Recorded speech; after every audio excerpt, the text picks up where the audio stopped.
grâce. Le Seigneur est avec vous. Vous êtes bénie entre toutes les femmes, et Jésus, votre enfant, est béni. Nós vamos hoje falar um pouco sobre a Eucaristia, tanto na Sagrada Escritura, quanto também no ritual da missa. Iniciemos este nosso momento rezando que o Senhor nosso Deus nos ilumine para que nós possamos descobrir e viver na nossa vida todo o mistério da Eucaristia, o mistério da fé. Que esse mistério penetre nas nossas vidas e nos transforme. Isto pedimos por Cristo nosso Senhor. Amém. Nós estudamos os 3 primeiros sacramentos, que nós chamamos de sacramentos da iniciação cristã. O ápice destes sacramentos é a Eucaristia. Agora, o que é que os sacramentos faz na nossa vida? Os sacramentos são sinais eficazes que nos dá a graça. A graça que é a amizade com Deus. Então, nós vamos olhar um pouco agora para os primeiros capítulos do livro do Gênesis. Deus criou o homem. No primeiro capítulo, Deus cria o céu e a terra. No segundo capítulo, ele criou o homem e a mulher e fez um jardim, para que o homem pudesse morar neste jardim. Depois, no capítulo 3, o homem não escuta a palavra de Deus, escuta a palavra da serpente e, por não escutar a palavra de Deus, o homem é expulso do jardim, perde o jardim.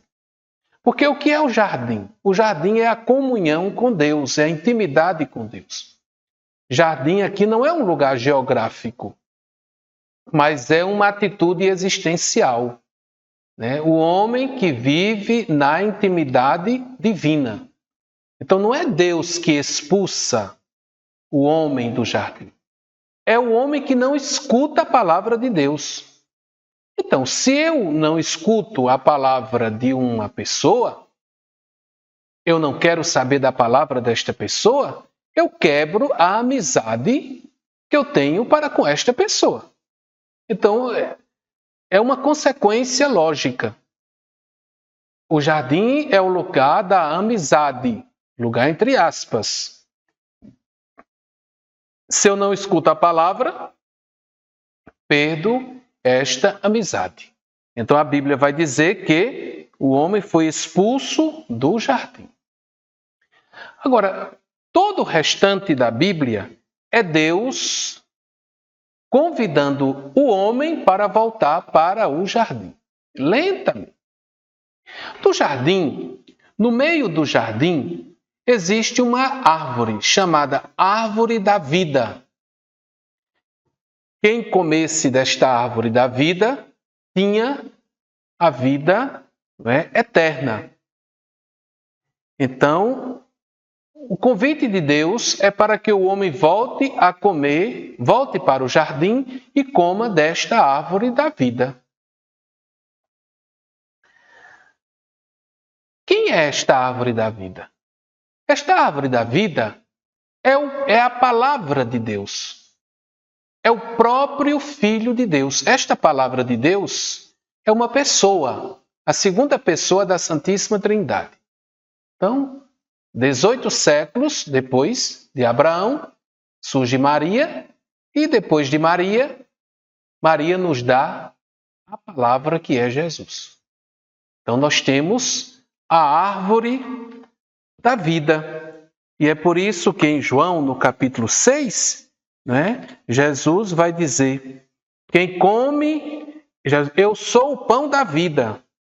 Quem vem a mim nunca mais terá fome, e o que crê em mim nunca mais terá sede.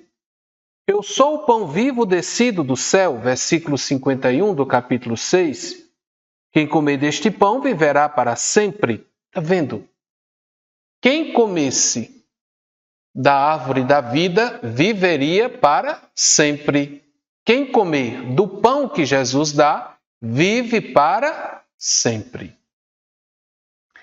Agora, onde é que nós vamos encontrar este pão que nós comendo vamos ter a vida eterna? Este pão está na palavra, porque este pão é a pessoa do Filho de Deus.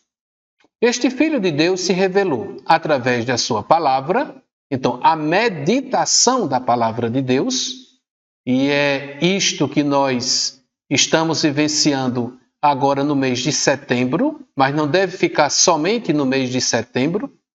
Então, comer a palavra, alimentar-se da palavra. Depois, nós temos a Eucaristia, que foi isto o que os discípulos de Emaús vivenciaram, né? Discípulos de Emaús viveram essa realidade. Eles primeiro escutaram a palavra dita por Jesus e depois Jesus foi para o pão e eles se alimentaram do corpo do Senhor. Então, nós hoje estamos falando da Eucaristia. Então, nós vamos nos deter de um modo privilegiado para nos alimentar da Eucaristia. Nós já demos até uma catequese, uma formação sobre essa questão da Eucaristia, não é? Então, nós comemos a árvore da vida. Quem se alimenta da Eucaristia come a árvore da vida. Come o alimento que dura para sempre, o alimento que nos dá a vida eterna. Não se caminha neste mundo sem este alimento. Caminhar com Cristo é fundamental. O povo lá no Antigo Testamento, quando estavam caminhando no deserto, comiam do maná, o maná, que é figura da Eucaristia.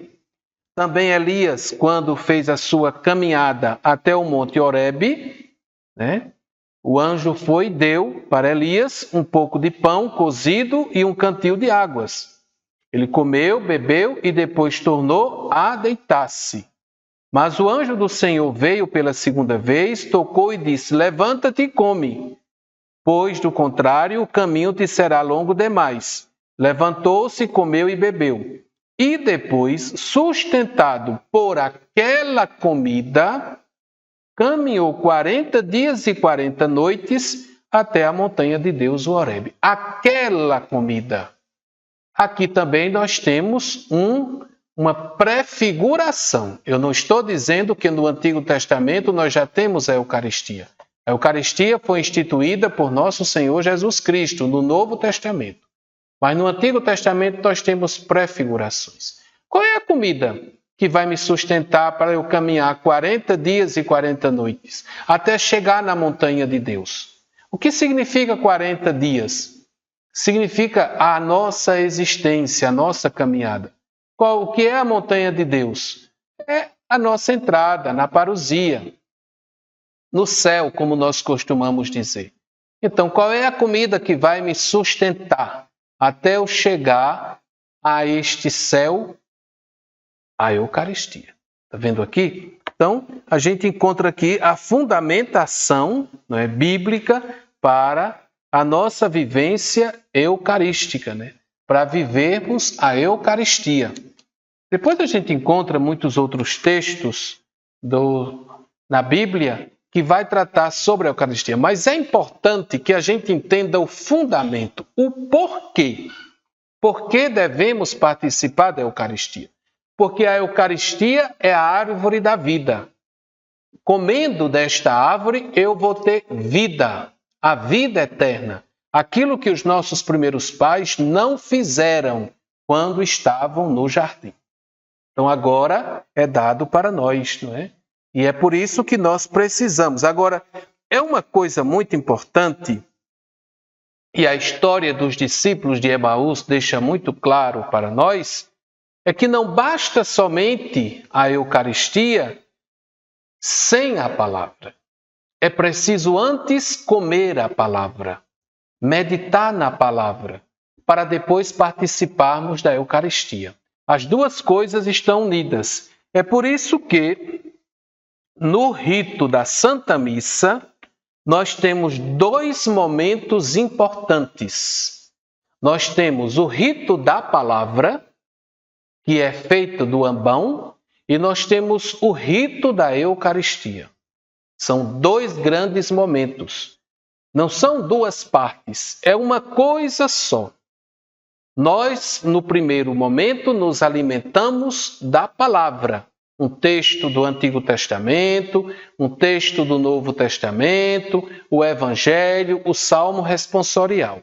Depois, nós vamos nos alimentar da Eucaristia, do corpo e do sangue do Senhor consagrados no altar. O que é que nós comemos? Nós comemos a palavra que foi anunciada no primeiro momento da missa. Então, os dois momentos estão intimamente unidos. Os dois momentos são refeição. Um momento a comer a palavra, outro momento a comer o pão consagrado. Isso é a missa, que vem justamente dessa passagem dos discípulos de Emaús, dessa caminhada que os discípulos de Emaús faz. Então veja como é importante. Nós católicos, nós temos muita dificuldade, em ler a Bíblia. Se você não lê as Sagradas Escrituras, se você não medita na palavra de Deus, nem a Eucaristia não vai dar seus frutos. Tem pessoas que chegam depois das leituras na missa e quer comungar. Não deve. Você vai comungar o quê? Se você não escutou a palavra. Quando os nossos primeiros pais, quando o povo de Deus que estava caminhando pelo deserto, eles chegaram lá no Monte Sinai, tem uma palavra muito bonita, chegaram lá no Monte Sinai, e aí Moisés falou para o povo, que o povo seria o povo de Deus, Deus seria o Deus do povo, e o povo respondeu assim: tudo que o Senhor disse, nós o faremos. Essa deveria ser a resposta no final da homilia. Tudo que o Senhor disse para nós nesta celebração, nesta palavra que Ele nos disse, nós haveremos de fazer. Agora, para que isso? Para que a gente possa participar da Eucaristia. Mas veja bem, a gente não diz essa frase, não diz a frase, mas quando depois você comunga, recebe a hóstia consagrada, você está dizendo, tudo que o Senhor disse, eu vou fazer. Você não está dizendo com as palavras, mas você está dizendo com a sua atitude, porque você está comendo aquela palavra que foi anunciada, que é o próprio Cristo.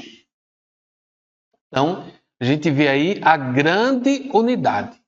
E é por isso que nós não podemos dispensar na nossa vida diária, Tem pessoas que vão à missa apenas no domingo. Então, passe a semana se alimentando da Sagrada Escritura. São João Crisóstomo diz, nós precisamos nos alimentar. Nós temos fome.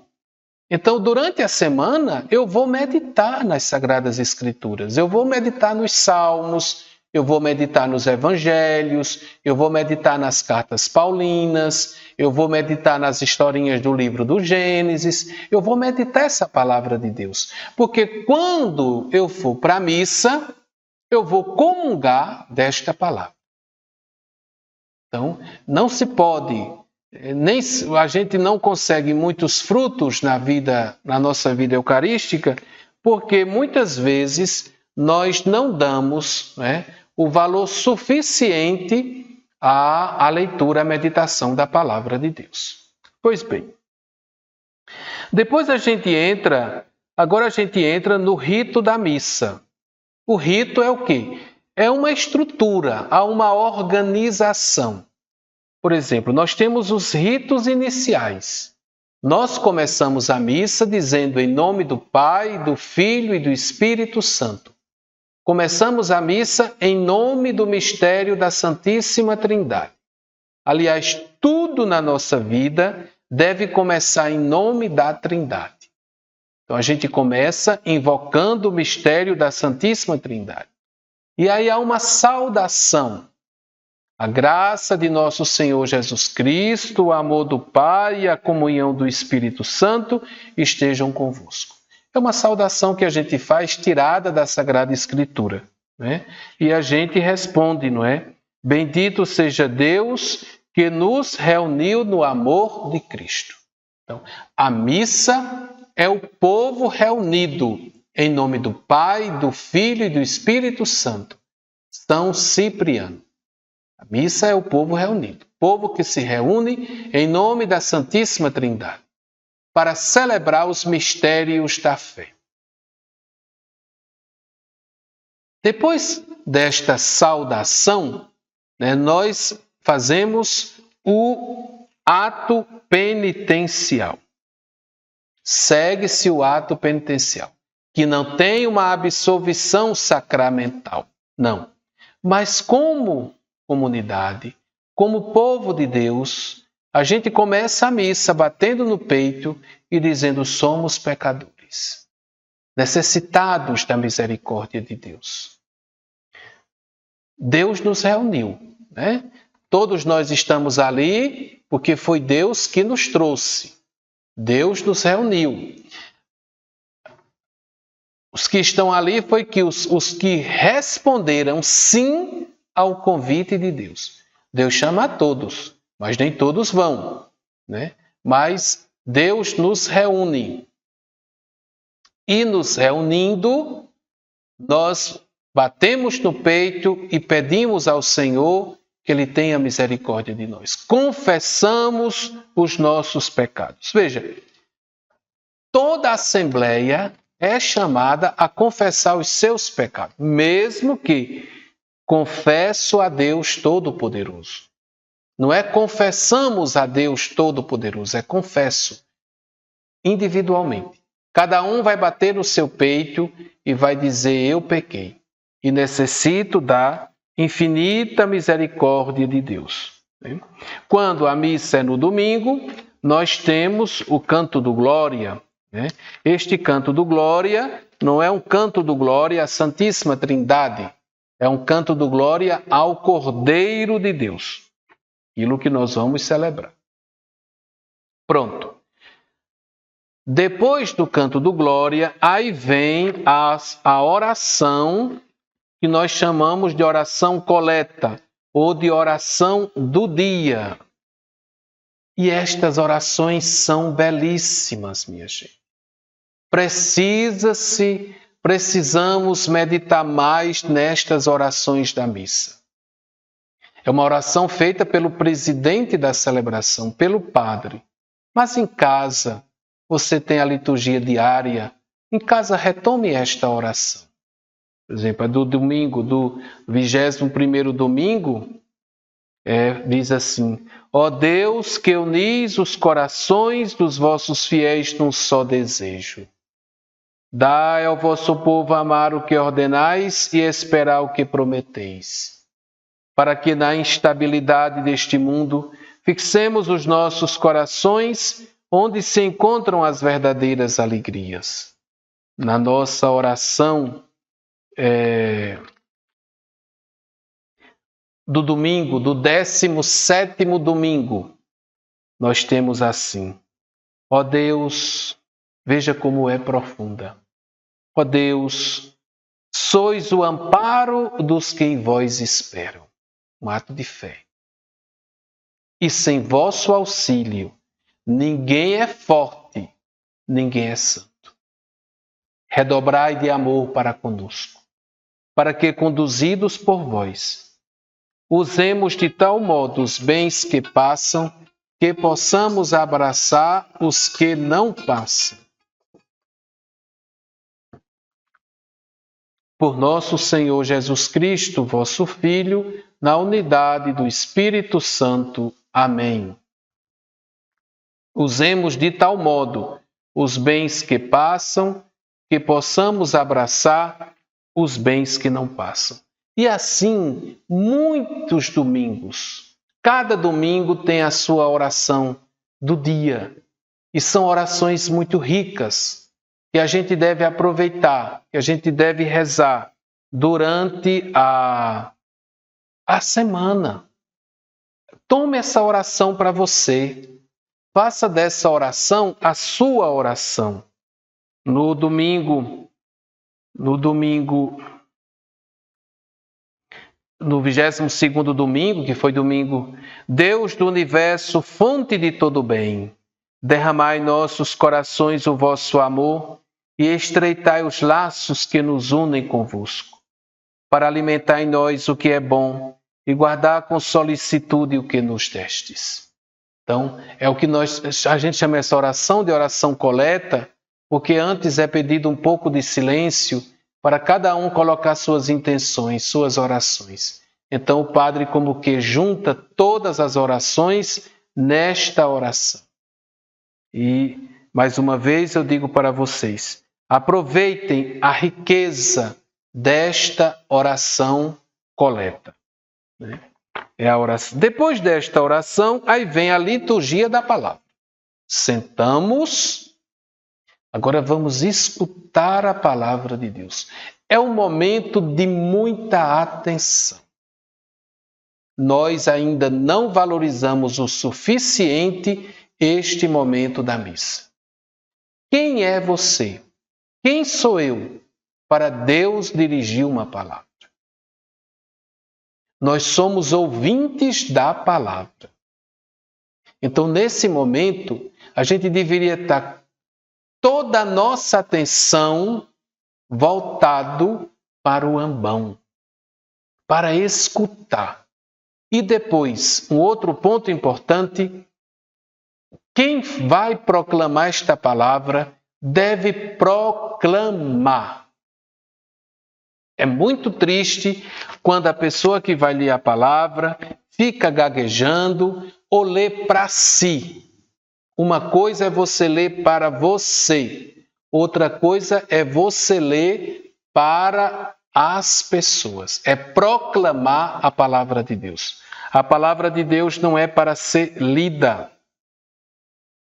A palavra de Deus é para ser proclamada. Silêncio absoluto. O Senhor está falando. Então não se pode ficar cochichando. Não se pode ficar conversando. Chegue cedo para ouvir a palavra de Deus. Não perca nenhum momento da palavra. É uma primeira leitura, o Salmo, a segunda leitura e o Evangelho. Nenhuma dessas leituras você deve perder. E quando você sair de casa, saia com esta firmeza. Eu vou escutar a palavra de Deus. Então, não é somente o momento da Eucaristia, é o momento da escuta. Então, tem que sentar e escutar com muita atenção aquela palavra que está sendo proclamada. Faz parte também da palavra a homilia. E deve ser um comentário, uma atualização daquela palavra de Deus que foi proclamada. Então é muito importante este momento. Se você não viver este momento com toda a sua intensidade, você não vai viver bem o momento da Eucaristia. Não vai viver bem. As coisas estão conectadas. Estão juntas. Então, são os dois momentos unidos em um grande momento. O momento da Santa Missa. Então, prestem atenção. Não se deve ficar lendo. Você vai ouvir a palavra de Deus. Você lê em casa. Você pode pegar a sua liturgia diária e ler em casa antes da missa. Aí você vai escutar. E quem for ler tem a obrigação de se fazer compreensível para que todos escutem a palavra de Deus. O presidente da celebração, ele deve ser muito atento em relação a isso. Preparar bem as pessoas para a leitura. Então, às vezes, a gente cai num certo democratismo, que todo mundo pode ler uma leitura na igreja. Todo mundo pode, em tese, todo mundo pode, mas nem todo mundo tem jeito para ler uma leitura na igreja. Porque não é somente ler, é proclamar. Então devia ter em cada comunidade, em cada paróquia, as pessoas certas para proclamar as leituras. A gente fica com essa história de querer mudar, e nem sempre essas mudanças, elas nos ajudam. Nem sempre. Né? Não. Um grupo de leitores. E esse grupo de leitores deveria ser muito bem preparado para que lesse bem. Então, você quer fazer parte do grupo? Não tem os salmistas? Você não vai colocar qualquer pessoa para o salmo, porque tem que cantar. Então, do mesmo jeito, as leituras. Mas parece que a gente sempre tem aquela tendência de não valorizar o suficiente as leituras, a proclamação da palavra de Deus. Tá certo. Se a gente vai para uma comunidade simples, uma comunidade onde as pessoas não estudaram o suficiente, aí a gente tem que ter paciência, temos que não ficar criticando a pessoa porque leu uma palavra errada. Não, é a comunidade, é a simplicidade da comunidade. Isso é uma coisa, mas as leituras da matriz, a leitura deve ser bem proclamada. E se a gente ajudar as pessoas das comunidades, elas vão proclamar bem a palavra de Deus, né? Porque ali é a palavra de Deus, ali não é a minha palavra. Mas às vezes a gente encontra cada tropeço, não é? E eu aprendi uma coisa muito interessante com D. Luiz Fernandes. Né? Ele foi crismar na minha comunidade de origem, e era uma comunidade muito simples, no sítio. E aí uma pessoa leu a primeira leitura. Era durante a semana, tinha uma leitura, o Salmo e o Evangelho, somente. E aí a pessoa leu a primeira leitura. E a primeira leitura não foi assim muito bem lida. Teve muitos erros. Quase ninguém compreendia direito o que a pessoa estava querendo dizer. D. Luiz fez o seguinte. Ele dividiu a homilia. Quando a pessoa terminou de ler, aí ele fez um comentário sobre a leitura e na medida que ele ia comentando, ele ia lendo. Né? E eu senti assim uma delicadeza da parte dele, porque ele não reclamou da pessoa, você não leu, você leu tudo errado, de jeito nenhum. Né? Mas ele comentou a leitura. E na medida que ele comentava a leitura, ele lia. Né? E ficou assim, só algumas pessoas foi que percebeu, né, a preocupação dele, porque depois ele disse assim, cabe ao presidente da celebração zelar para que as leituras possam ser bem proclamadas. Ele disse isso para a gente, né? E isso a gente aprendeu, né? De outras vezes a gente teve o máximo de cuidado para que fosse bem proclamada as leituras. Tem gente, minha gente, que aprende a ler lendo a Bíblia. Devia ter um momento em que as pessoas deviam se preparar para ler. Você quer ler na missa? Então se prepare. Se prepare, leia em casa. Né? Eu conheci um padre que toda semana ele se reunia com a equipe de liturgia e aí as pessoas iam lendo e quando liam uma palavra errada, ele corrigia. Padre, mas isso não é chato? Não, minha gente. A gente tem que estar aprendendo. E nós temos que ser humildes.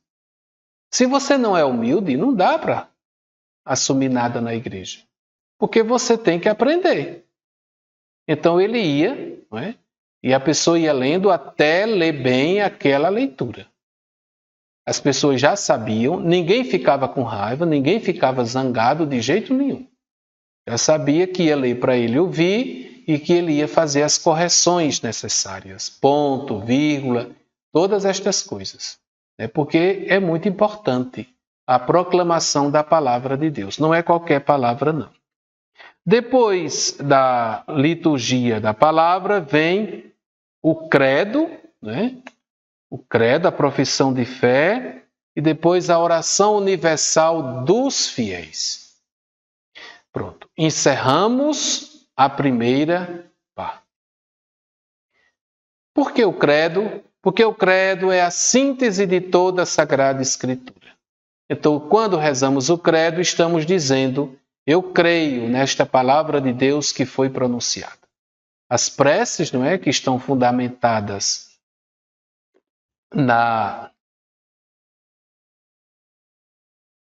é uma resposta à palavra de Deus que nós rezamos, lemos, escutamos, não é? Porque o que é a Lectio Divina? A Lectio Divina é Deus fala para mim através da leitura e eu respondo para Deus através da oração. Lectio Divina é isto, né? Então, depois da oração universal dos fiéis, vem a liturgia eucarística. Aqui agora começa pela preparação das oferendas. Preparação das oferendas. Não é um pouco de pão, um pouco de vinho, né? Em cima do altar só deve estar os castiçais, não é? Um pouco de pão, um pouco de vinho e um pouco de água, né? E o padre prepara. E depois de preparar, ele reza, orar irmãos e irmãs, pede à comunidade, não é, para que possamos oferecer um sacrifício que seja aceito por Deus Pai Todo-Poderoso. E aí a comunidade responde com uma oração: receba, Senhor, por tuas mãos este sacrifício, para a glória do seu nome, para o nosso bem de toda a Santa Igreja. E aí vem as orações sobre a oferenda. Próximo domingo, a oração sobre as oferendas é muito bonita. Diz assim: ó Deus, fonte da paz e da verdadeira piedade, concedei-nos por esta oferenda render-vos a devida homenagem e fazer que nossa participação na Eucaristia reforce entre nós os laços da amizade. Por Cristo nosso Senhor. Amém. Muito bonito, não é? E muito poético. Então você vai encontrar, ó Deus, o sacrifício que vamos oferecer nos traga sempre a graça da salvação, e vosso poder leve à plenitude o que realizamos nesta liturgia. Então, cada missa, não é, tem a sua oração sobre as oferendas. E aí, depois desta oração, começa a grande oração eucarística. A grande oração eucarística. E a grande oração eucarística, ela começa com o prefácio, em face de. Não é? O prefácio: o Senhor esteja convosco, Ele está no meio de nós. Corações ao alto. O nosso coração está em Deus. Demos graças ao Senhor nosso Deus. É nosso dever e nossa salvação. Começamos por uma profissão de fé. O Senhor esteja convosco, respondemos, Ele está no meio de nós. É uma profissão de fé, né? Depois vem corações ao alto. Nós subimos ao céu. O nosso coração está no céu. O nosso coração está em Deus. Todo mundo responde, né? O nosso coração está em Deus. Demos graças, porque é Deus que nos leva até Ele. Agradeçamos a Deus por isso, né? Por o nosso coração estar em Deus. E aí vem a oração, não é? o prefácio, depois vem o santo, depois vem as palavras da instituição, né? Vem o pós-santo, vem a epiclese, que é a invocação do Espírito Santo sobre aquele pão e aquele vinho, santificar estas oferendas, derramando sobre elas o vosso Espírito.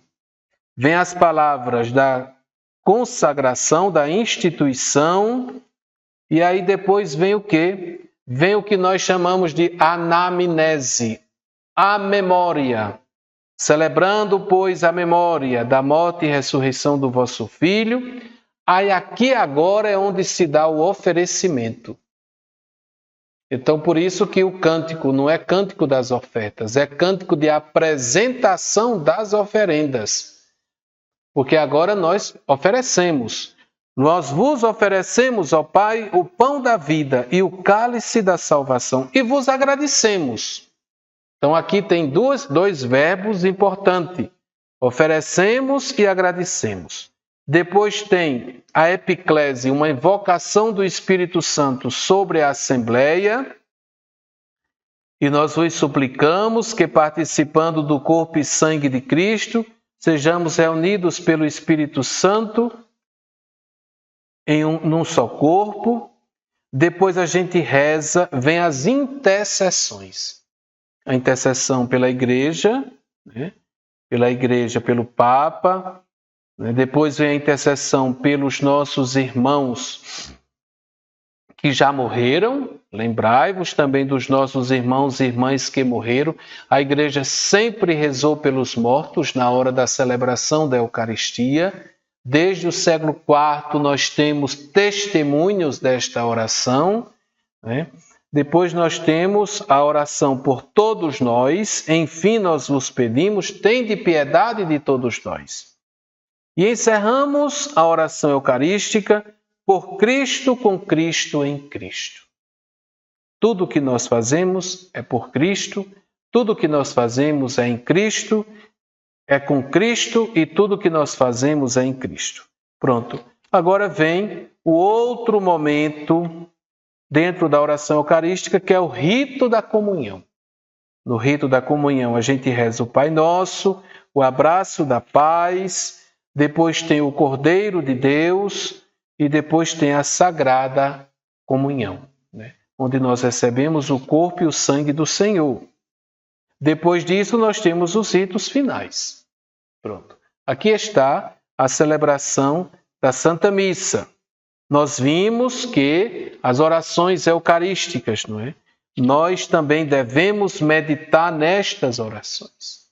As orações são belíssimas. Tem uma oração eucarística que eu acho muito bonita. Jesus que passa fazendo bem. E nessa oração, aqui tem uma parte que eu acho belíssima. Dai-nos olhos para ver as necessidades e os sofrimentos dos nossos irmãos e irmãs. Inspirai-nos palavras e ações para confortar os desanimados e oprimidos. Fazei que, a exemplo de Cristo e seguindo o seu mandamento, nos empenhemos lealmente no serviço a eles. Vossa Igreja seja testemunha viva da verdade e da liberdade, da justiça e da paz, para que toda a humanidade se abra à esperança de um mundo novo. Quer dizer, uma oração dessa, um momento desse, você vai meditar na sua casa, né? Eu estou olhando mesmo para as necessidades e para os sofrimentos dos meus irmãos. Eu estou rezando, pedindo a Deus que Ele abra os meus olhos, não é? Para que eu olhe o sofrimento dos meus irmãos, as dores dos meus irmãos, né? Então, essas orações eucarísticas, elas são muito bonitas. E elas são muito profundas. É de uma teologia muito rica. E é por isso que nós devemos voltar a elas, meditá-las. Você não vai celebrar a missa na sua casa, não, né? Mas você vai olhar o prefácio da oração, você vai meditar nesta oração, porque é rico, né? Traz muita coisa bonita para a nossa meditação. No prefácio dos fiéis defuntos diz assim: por vossa ordem nós nascemos, por vossa vontade somos governados, e por vossa sentença retornamos à terra por causa do pecado. Mas salvos pela morte de vosso Filho, ao vosso chamado despertaremos para a ressurreição. Está vendo? Tudo são assim orações que a gente pode rezar, que a gente pode meditar, né? Trazer para a nossa vida, para a nossa caminhada de todos os dias. Agora, a gente tem, não é, que nos apropriar destas orações.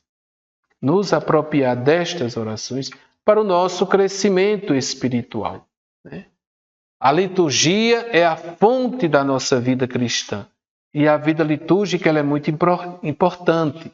Então não é somente ler, rezar quando a gente vai à missa, mas em casa nós precisamos retomar esses textos e fazer desses textos nossos textos, nosso caminho de oração, nosso caminho de vida espiritual.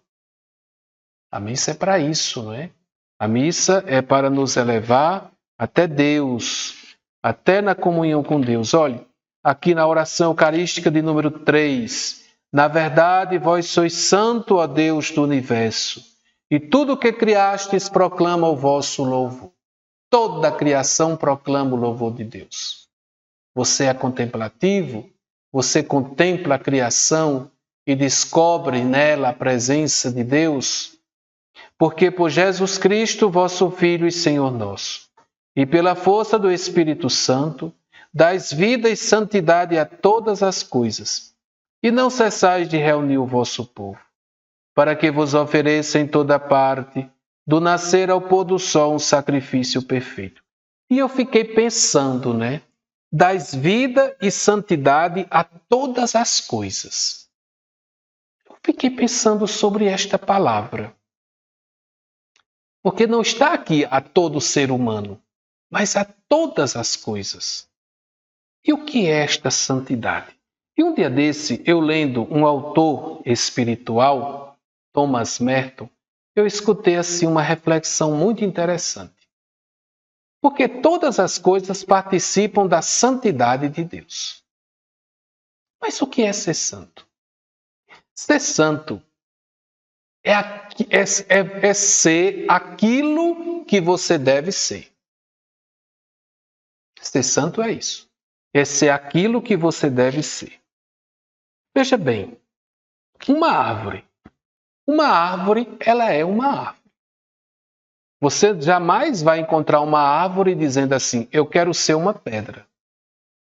Não. Ela é satisfeita por ela ser uma árvore. Durante toda a sua existência, ela vai ser uma árvore. Então, ela é aquilo que ela deve ser. Uma pedra não vai dizer assim, eu quero ser uma árvore. Não. Ela é uma pedra. E, por todos os milênios, ela vai continuar sendo uma pedra. Um rio é um rio. Ele não vai dizer assim, eu quero ser o mar. Não. Ele é o rio. E ele vai ser sempre o rio. Tudo bem. E o homem? O homem foi criado à imagem e à semelhança de Deus. Ele quis?